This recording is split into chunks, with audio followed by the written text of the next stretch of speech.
Welcome to Creative Bath, the podcast for creatives. I'm Jaime, a designer, and this week I got to sit with an awesome folk band based over in Leeds, UK. They're called Serin.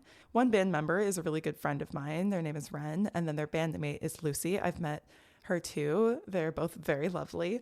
And we got to talk about their bond as bandmates and ex-roommates of 9 years and what inspires their music and a bit about the folk scene over in the UK. It was a pretty interesting conversation and we laughed a lot. I have to say, when I was editing this, I just remembered how much fun I had with them. And I wanted to do this interview when I was over in Europe, but it didn't work out as far as timing with interviewing both of them. So we did this remotely, but it was a ton of fun and I hope you have fun listening.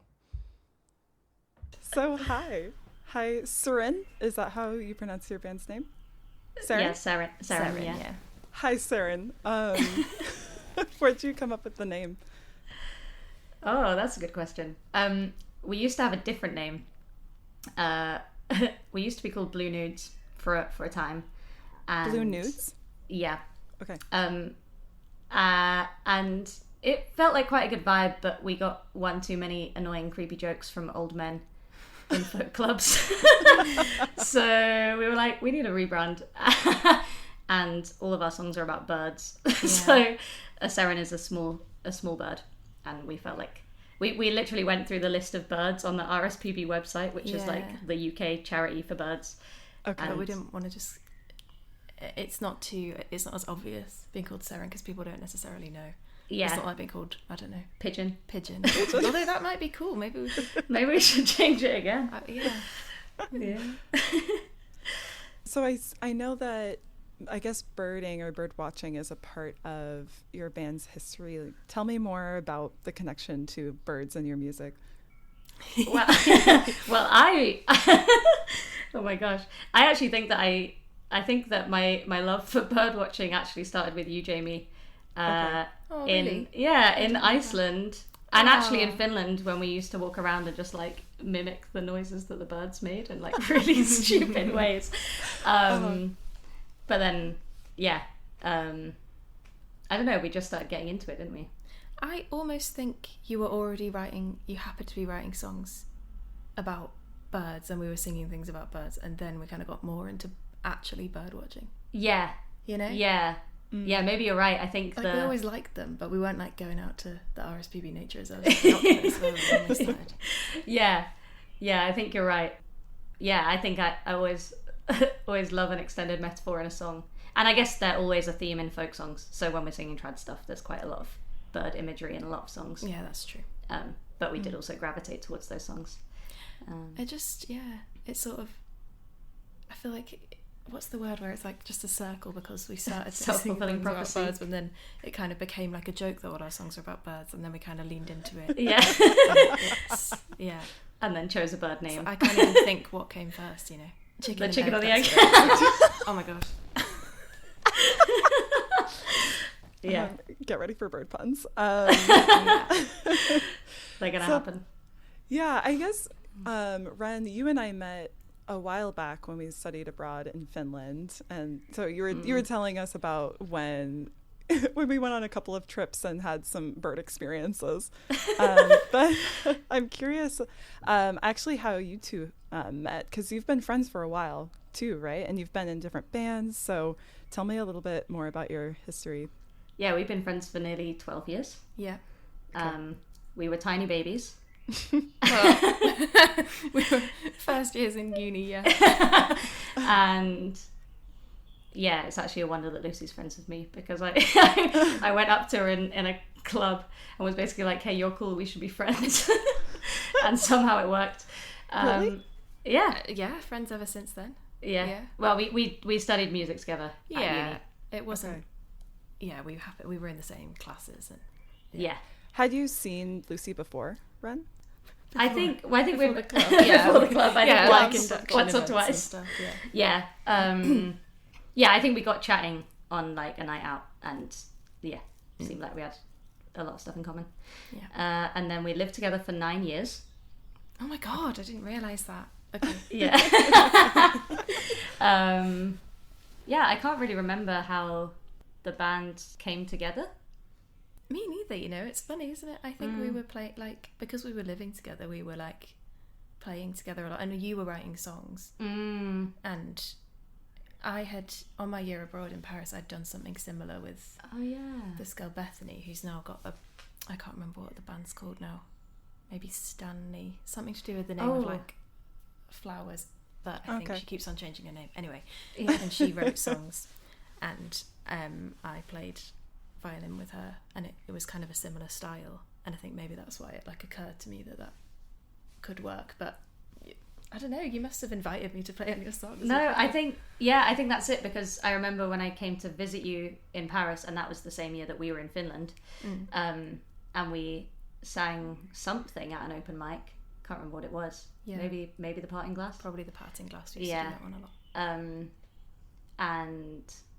And it was really fun. I remember being really nervous, and you also performed with Bethany that night. And then I think you maybe were like, oh, we could do something similar to this when we moved back to Leeds. And I was like just getting into writing songs in that year. I bought a guitar for £30 off someone on the internet.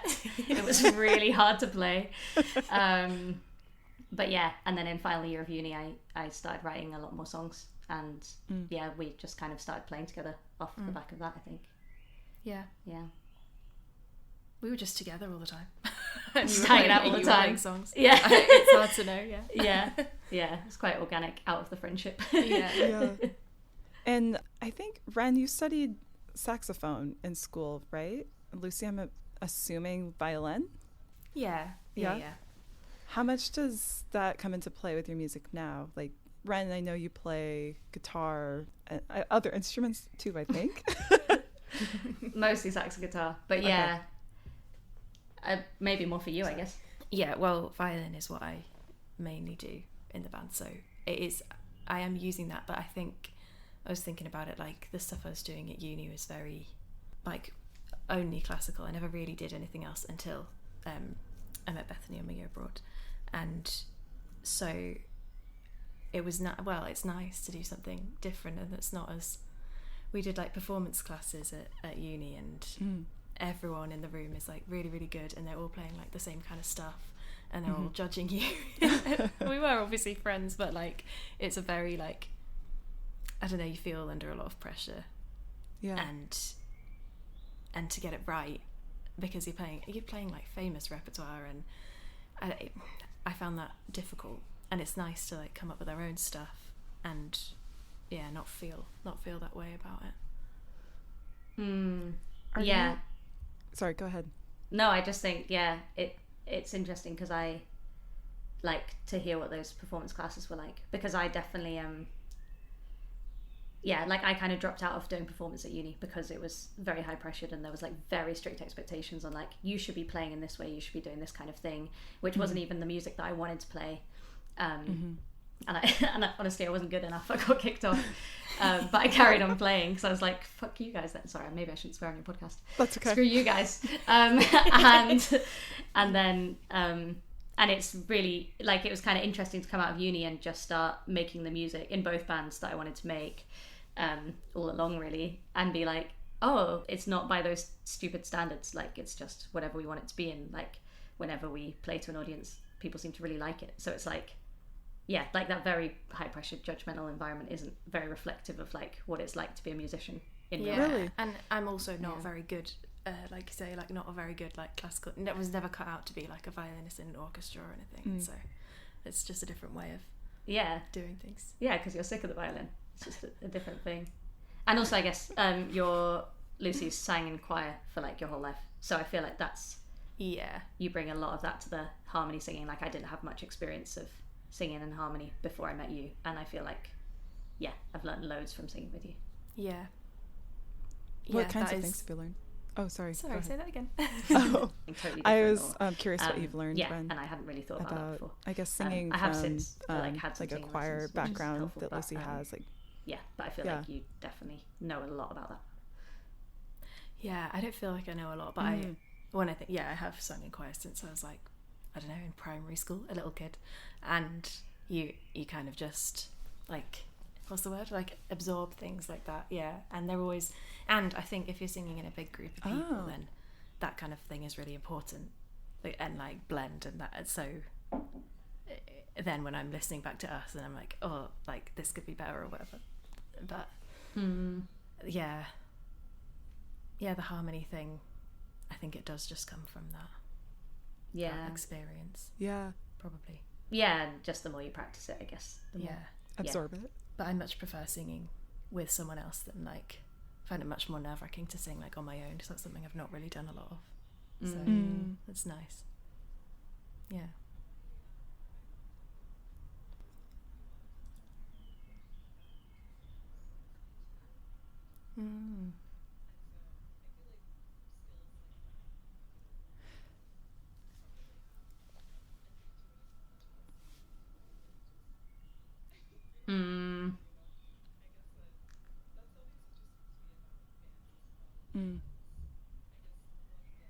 Oh, that makes sense. My mom talked about how you often don't know what you're good at because it comes easily to you and you don't think about it. And so I feel like skills like that, where you pick it up when you're a kid, you probably have an intuitive knowledge about singing with people that you just, you're not thinking about it, you know? I guess that's always interesting to me about bands as well. I definitely think I guess there's a lot of the like, things that I do are individual. Ways, so or like, if I'm like also, drawing or designing something, it's just little old me. And also, I feel like in a band, I guess like I imagine that stuff, you must like I think have to have kind of an intuitive, when there's been times when knowledge like, of each other, like when you're writing a song together, like there's like a relationship. I'm like, I guess oh wow, like there's like new possibilities. I didn't realize. Yeah, which I guess is like a real benefit to working with other people, because sometimes, like on my own, I can be a bit like, oh, I can't imagine what this could sound like beyond things that we've made before. But then like Lucy can bring something like completely new. Or I think we've definitely got more collaborative as time's gone on, like, and getting more confident as well, because I think and that's through like doing loads of different things. But I was thinking, when you would first write something, I think we would both be a bit like shy to just start playing together, whereas now I think we could do that a lot more, and we can write things more like together, whereas before I'd be like, I need to go and sit in a room by myself to like play something to this, because what if I play something stupid, you know, like, whereas now, like, sometimes if you've written a song and you start playing it, I can like, from doing it a lot more, I can be like, oh, I can sort of hear like what could be added to this, in a way that took some learning for sure. And I think like being more involved in like the folk scene, like playing sessions and stuff, that helps with like confidence of just like having to just start playing and not being shy about it. Yeah, we've been starting to go to more. I think maybe you've been to more sessions for longer, but it feels quite a recent thing for me to like play at sessions. And it's quite terrifying, but but it's good. Like I feel like every time I do it, I'm like, oh my god, like it's really challenging, but I'm getting I can feel like myself getting better at the guitar every single time, because it's like you just have to like really listen to what other people are doing, and then like try and jump in, and then quite often getting it wrong, and then like trying again, playing really quietly. Forcing you to like think on your feet and not think too much about it, not like worry too much about it. You just have to play, and then sometimes I think better things can come out of that if you're not feeling so self-conscious. Yeah, definitely. Yeah, I think that's a really good point. And I guess that's like the longer we've known each other and played together, like the less self-conscious we get with each other about it. For sure. Yeah, it helps.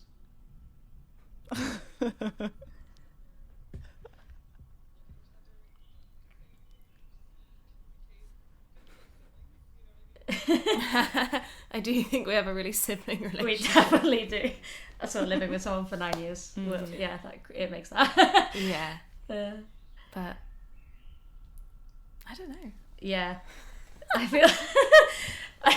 I just remember the time when I like accidentally sang the words to a song in a really stupid way, and then we couldn't sing that song for like months afterwards, because we were both just like look at each other at the moment when it got to that song, and we'd be kind of like no, siblings, you know what I mean? Are you able to do that? Yeah, that's still, we haven't really done that one. Yeah, it's still a joke. It's I killed it off.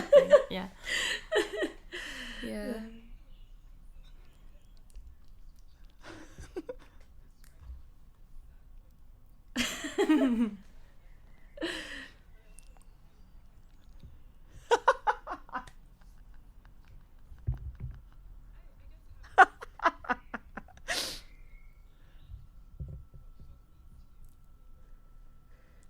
I don't know.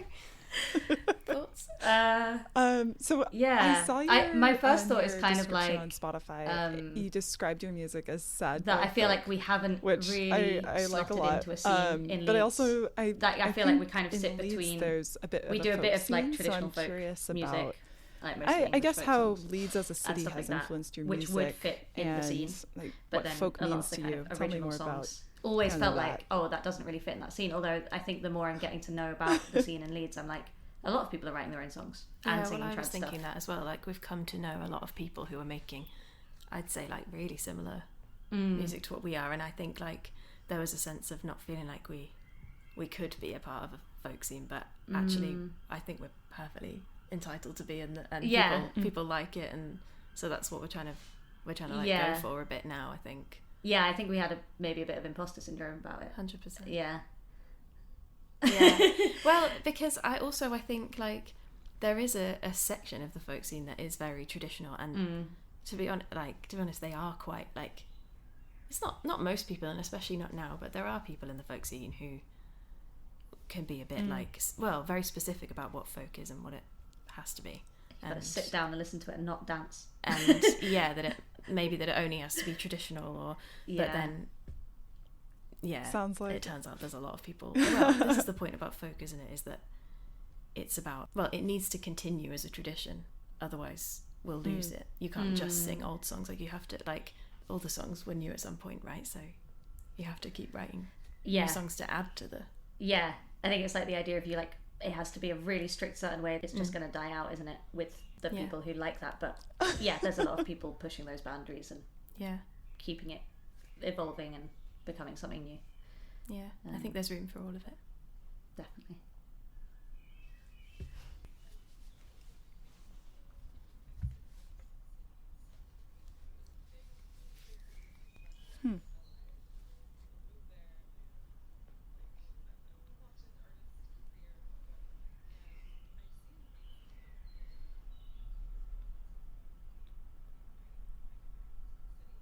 Yeah.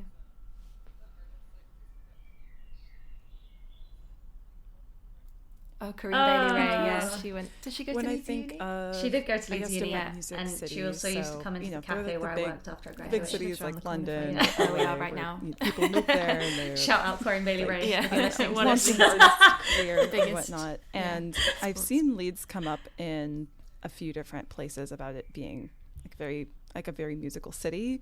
There's that artist, That's a I good always question. forget I guess her name, but so. There is she was it Yeah. the girl that your records on. Facts. Yeah. Facts only. No, I think. I mean, there are there's a lot of different music courses. So we studied at the Uni of Leeds, but there's also music courses at Beckett Uni and music at the Conservatoire. So there's Is like it the a lot of music different school places where that's kind of people attracting can, I guess talent, young and people then can like things just learn about happen? music Is it and like build kind of up. ingrained in the city's But culture? at the same time, I don't know. I guess it's a In big opinions. city. It's Sorry, always had your opinion. a I don't lot need of, you to tell me like a historical kind of facts. arts, culture. Well, there's a lot of different music courses. Yeah, there's a lot of different places for people to learn about music. I know that there's this like, there's quite a few schemes for like young people and music learning. So like I think about young people growing up here, there's quite a few like summer schools and different stuff that I think is quite widely accessible, like financially.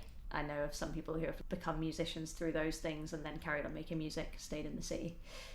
But I guess it's a big city and it's got a big identity. Leeds does, like culturally, and I guess that kind of feeds a lot of the like art and music that goes on here. And there's always been one of the things in Leeds that I really like is it's kind of known for having a really thriving DIY music scene. So people just put on gigs, bands put on gigs, they invite other bands. Often it'll be like fundraisers, and we don't really fit in that scene.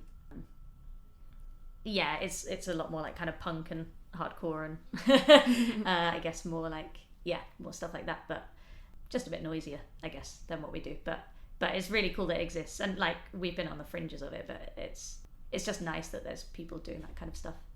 Yeah, I think sometimes we felt like there is an idea that like everything's really in London, and if you want to do something like this, you kind of have to move there. But I think we both feel pretty strongly The DIY scene?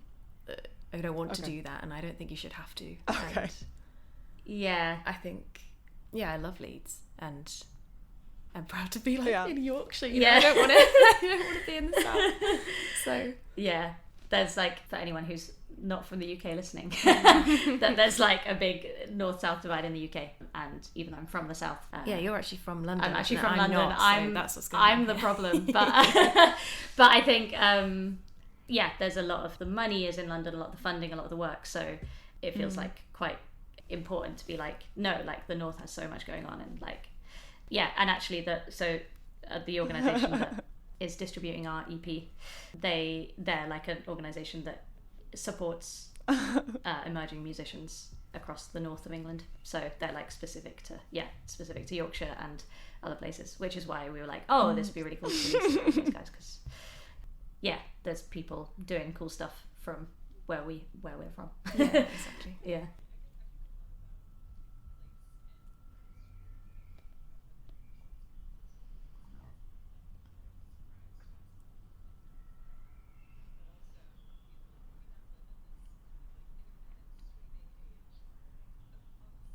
Oh, cool.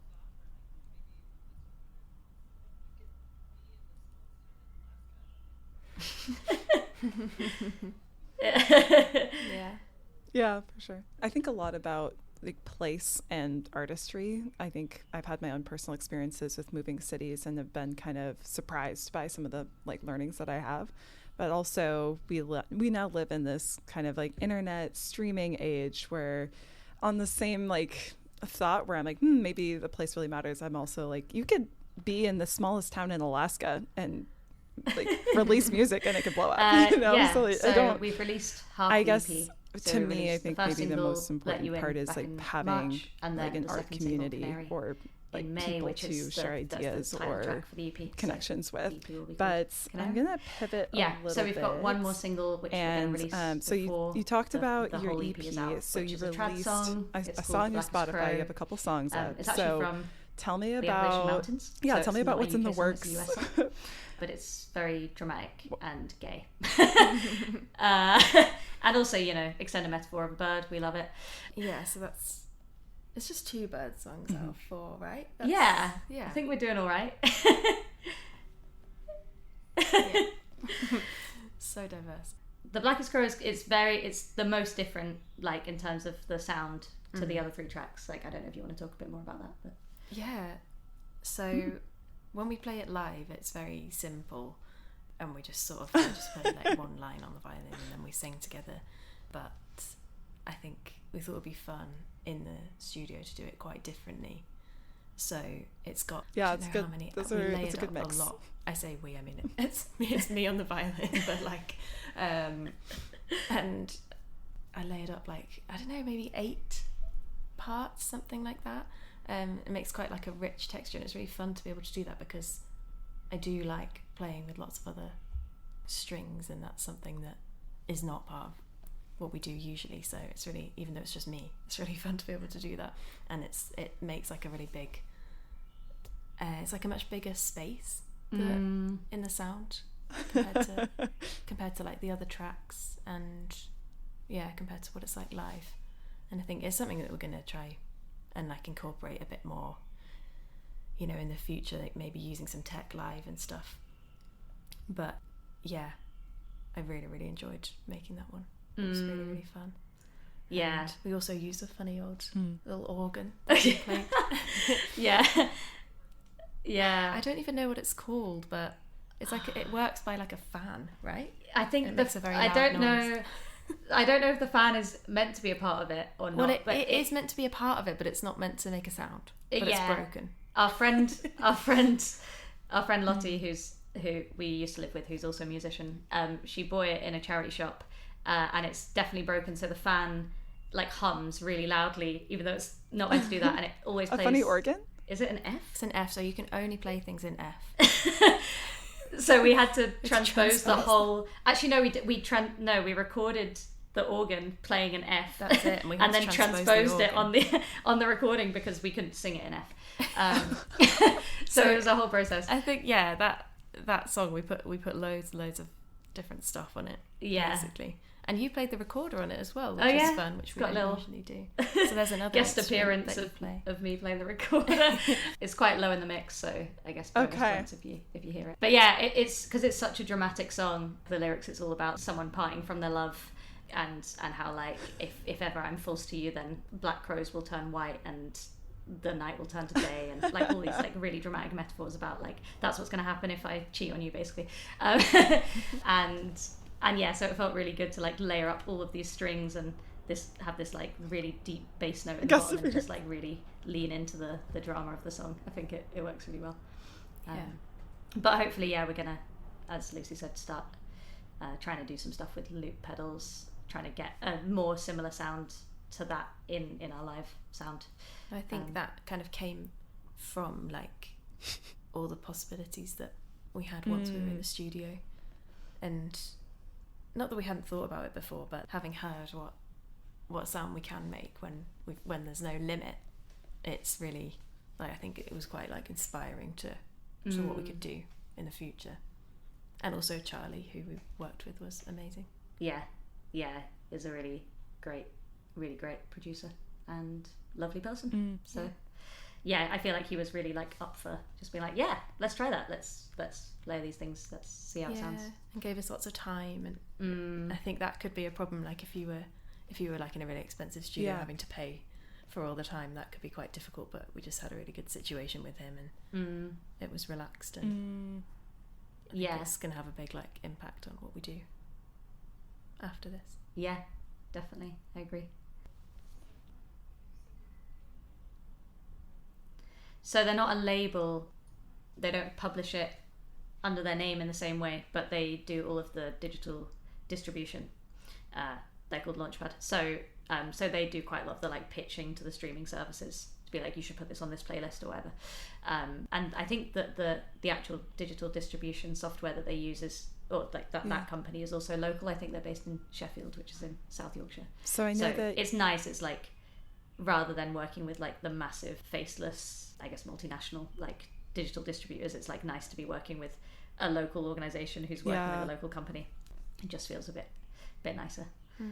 Okay. But yeah, and they've given us a lot of advice. Like that's the main thing that they do is they like we met up with someone from there and she told us to like, oh yeah, you should release it like this and over this time scale, and this is the people that you should reach out to. And because I don't think either of us had much knowledge about like the music industry or like how you do that.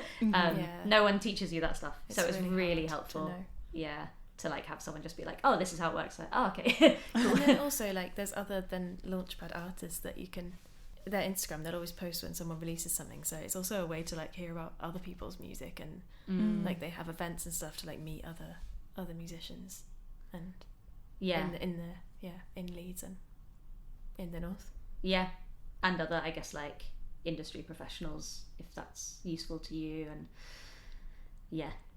they're it's a good thing. Yeah, it sounds like it. So we're gonna wrap up pretty soon here, but I'm curious, going back to how you both formed, I'm curious of other influences you have as musicians. I feel like mine are very predictable based on the songs that I write.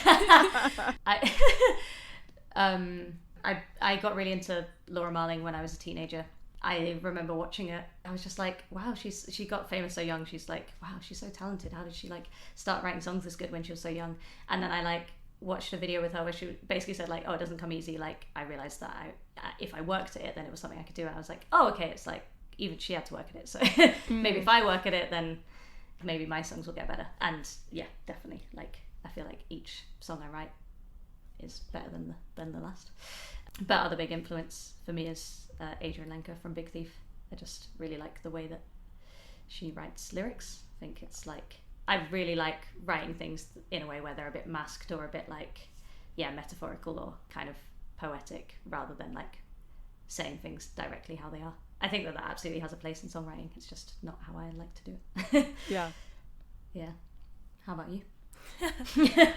I don't know. I think we listen to like a lot of the same music. I kind of got into folk through my partner, who's also both of our friends, because he's a folk musician, and so listening to a lot of like instrumental folk in the past few years has really had an impact on that. Like there's loads of, especially in like Denmark and other Scandinavian countries, there's a really specific style of instrumental folk there where it's very polished, like very accomplished, beautiful tunes, and I really love that kind of music. So yeah, I think that's an interesting point, because I think like I didn't really grow up listening to folk music. Like it's not something my parents are into, but I did grow up listening to a lot of classical music and quite a lot of like choral music, and I think that as much as anything has influenced like really liking singing in harmony or listening to people singing in harmony, because of growing up listening to that stuff rather than that in a folk context. When we sing together, it's like it always still feels really magical to me, because it's like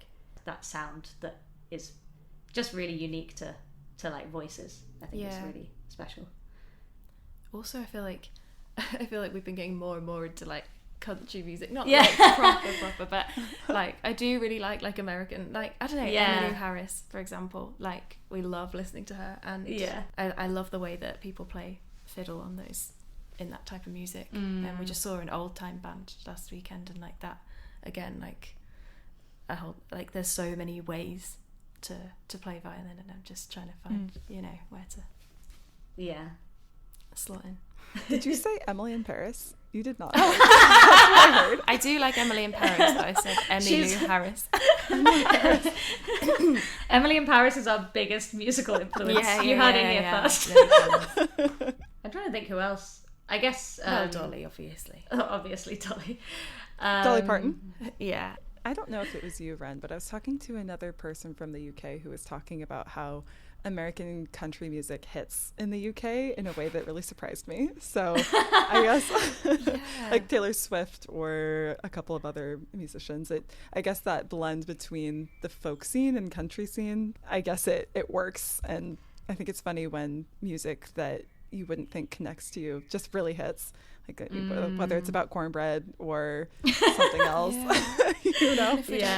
We were at a session just the other night, and one of the people there, he's in like a bluegrass band, and they were playing some American tunes. You can you can go from like playing one of those tunes, and then everyone kind of then switches into playing, I don't know, like an Irish tune. Yeah, an Irish tune. Yeah, just like people just bring stuff from all different kinds of traditions. It's just really cool that people are like finding stuff and making it anew and like keeping it alive in that way. Nice. Well, thank you. Thanks for chatting today. Thanks for having us. Thank you for listening. I will link Serin's info in the description. If you liked this podcast, feel free to leave a review, like, subscribe, all of the things, and I'll catch you next time.